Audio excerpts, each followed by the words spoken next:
Brothers and sisters, in today's gospel, the chief priests and elders come to Jesus with a question that sounds polite, but is really full of challenge. By what authority are you doing these things? Now remember what has just happened.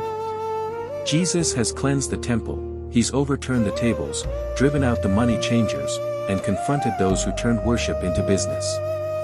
So this question isn't about theology. It's about power. The religious leaders feel threatened. Their influence, their income, their control are all being shaken. But Jesus doesn't answer them directly. Instead, he exposes what's really going on. Their problem isn't ignorance, it's pride and fear. Their hearts are closed. They don't care about truth, they care about losing control. And that's where the gospel touches us too.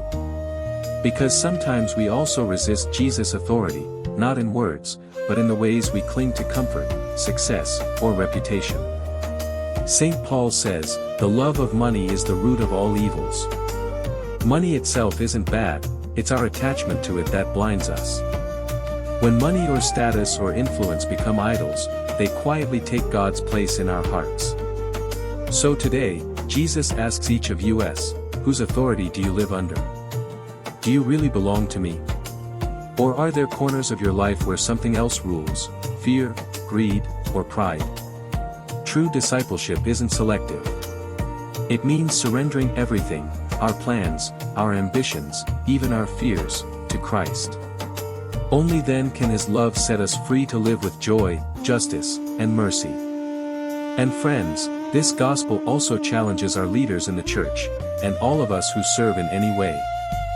Jesus didn't only drive out the money changers. He was also cleansing a corrupt system, a misuse of spiritual authority. True leadership in the church isn't about privilege or control.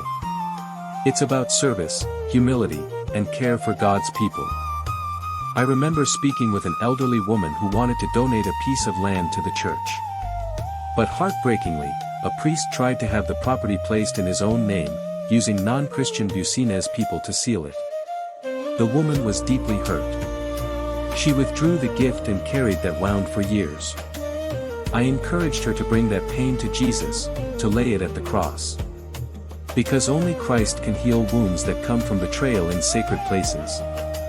I also think of a nun accused of showing favoritism, quick to forgive the wealthy, but indifferent to the poor. When a poor brother challenged her, she is not ready to forgive. Yet when the rich did the same, she easily reconciled. These are the subtle masks of loving money more than people. Jesus reminds us, love belongs first to the poor, the weak, the forgotten. Scripture is clear. Those who lead in the church must be people of integrity, gentle, humble, not lovers of money. When authority turns into privilege, it stops being holy. But friends, this isn't just a message for clergy.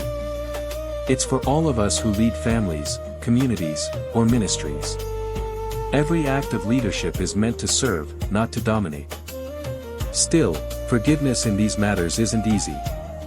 When church leaders fail, the pain goes deep because they stand in Christ's place. But the Lord never asks us to pretend that the wound is small. He asks us to bring it to Him.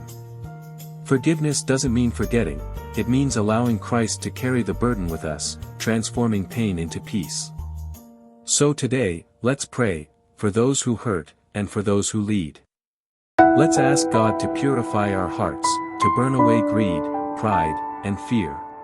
The prophet Malachi says that God refines His servants like gold, so that their offering may be pure. Let that be our prayer. That the Lord may cleanse not only our churches made of stone, but the temples of our hearts. That our lives may proclaim, in word and deed, that Christ alone is Lord. And that His love, stronger than gold, deeper than power, may reign in us forever. If this Amen. reflection helped you, share it and stay with us for the next echo of His word.